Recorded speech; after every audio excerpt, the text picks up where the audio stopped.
Hello guys! Tayo ay ano itong gabi. Hugasan natin. Ayan. Marami na ako nahugasan. Ito lang ko sa bakuran. Ayan. Hugasan muna natin bago siya inumayin. Kasi siyempre, maraming dumadapo-dapo sa dahon. Kaya ating hugasan muna. Ito ang buhay sa probinsya. Pag masipag, meron kang mga anihin. So, ito yung mga tanim ng aking mamagulang nung sila ay malakas pa. Tanim nila ito. Ito yung mga naiwan nila dito sa aming bakuran. Yung mga tanim. Mangga, kung ano-ano lahat. Merong langka. Tapos mga kamyas. Kamansi. At kung ano-ano pa guys, maraming tanim dito sa bakuran. Yung naiwan nila. Inuugasan ko muna ito bago ko siya inumayin kasi madumi. So, ano yung mga dumadapo sa dahon.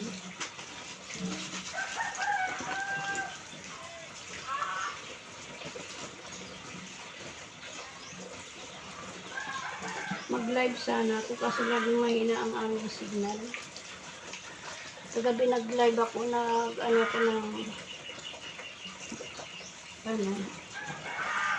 pero madilim. Hindi siya kasi mahina ang signal namin.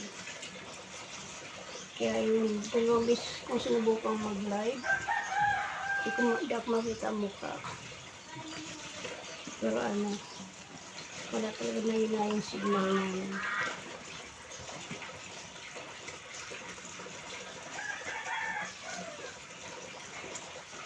Ayan, marami na naman kami gugulayin.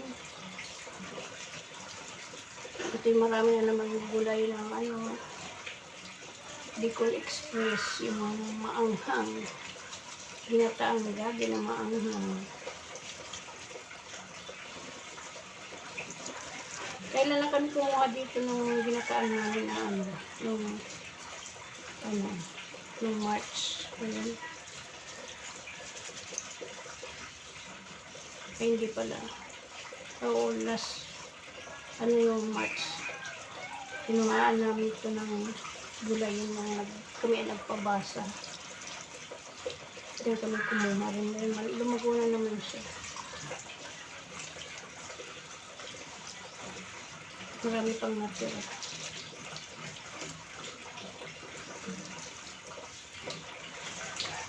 Inuhugasan ko siya kasi maraming dumadapong mga insekto.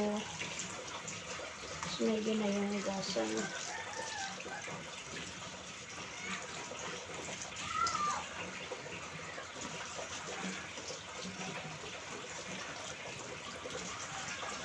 Napakasarap nito guys na gataan. Tapos maanghang.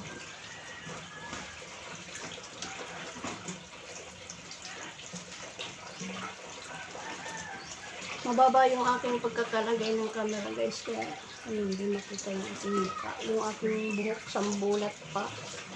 Kasi nagwalis ako dito sa likod ng bahay. Di pa ako nakapag-supply ulit. Nilakan mo yun. Ganito ang buhay ko dito sa probinsya guys. Di katulad sa Saudi. Yung buhok ko, pagka-supply ko ng umaga, hindi ko na yun masuklay mula hanggang sa umukitok sa gabi. Pero hindi na yung buhok ko. Wala kasing hangin. Lalo na sa loob ng bahay. Kaya hindi nagagalaw yung aking buhok. Hindi katulad kasi dito, lumabas ka mahangin. Kaya yung buhok mo ay laging nakasambulat. Hindi naman mahaba yung buhok ko. Ito naman mapuyod. Kaya ganyan, mabigat pa yung aking buhok.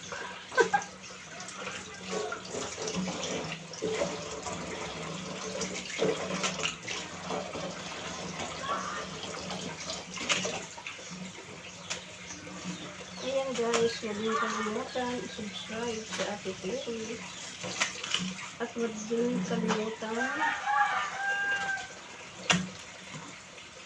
palimbangin ang notification bell para updated kayo sa lahat ng aking mga video.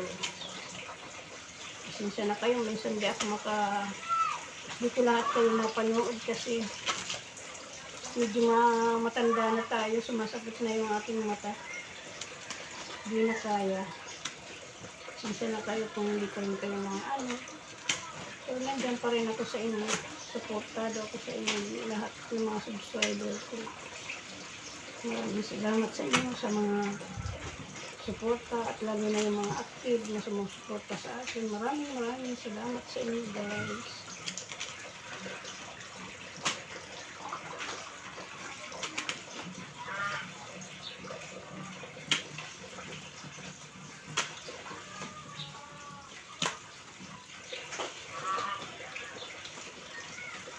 Sa mga nagsusubscribe sa akin dyan, maraming salamat sa inyong mga suporta.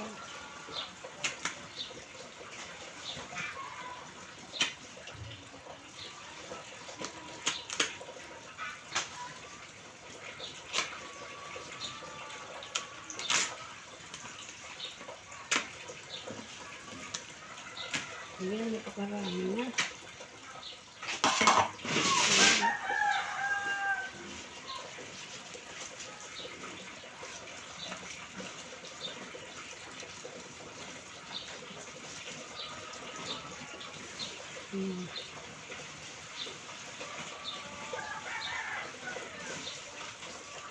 Ito yung aking himayin, maliliit.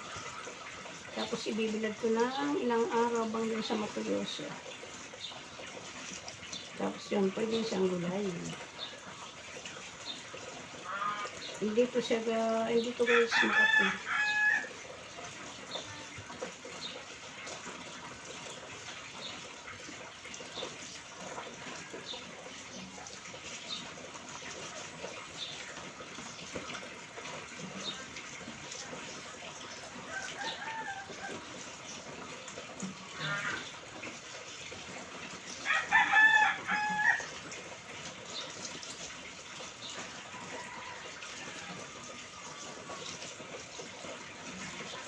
May kahabaan na siguro yung ating video guys.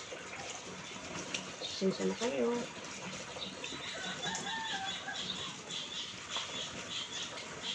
Like ang ating video. Andun kayo sa mga suporta.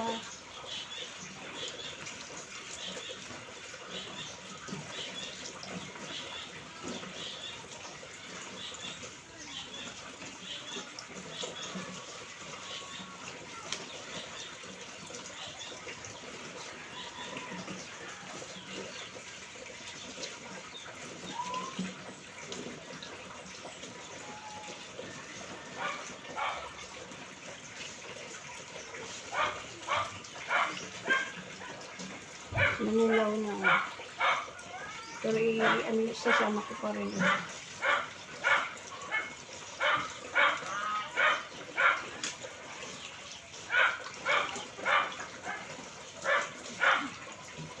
Ngayon na ito yung tuyo ang aming paligid, pati damo.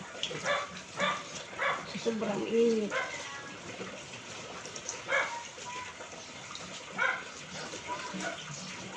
Pag nagtikulan naman, isang ulanan lang yan ng bagsak na malakas. Tutubo na yan. Tapos magiging green na naman ang palibot. Maraming damo.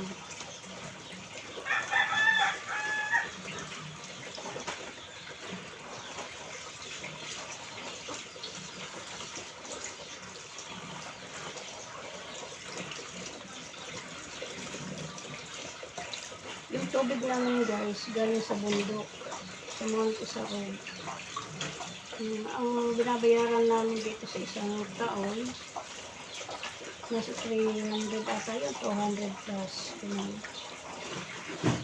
Isang taon yan.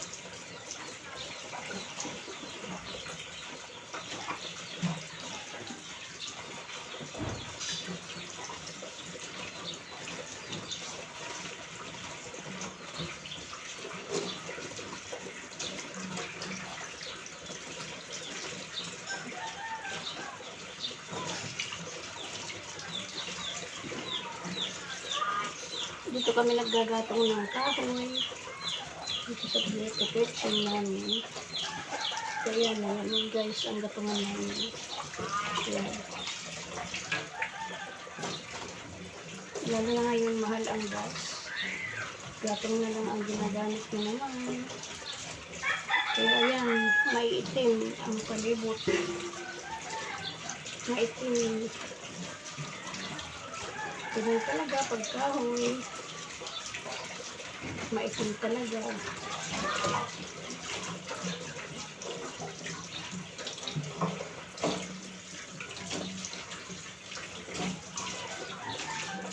Ayan, matapos rin.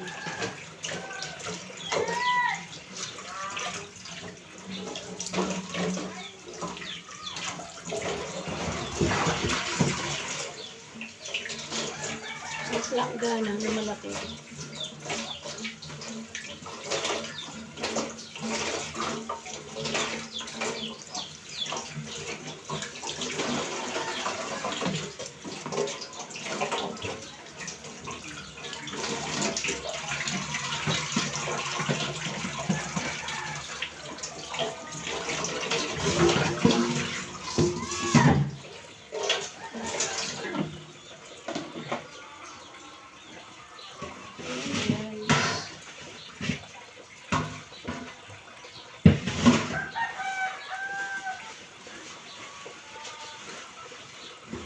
Napakarami.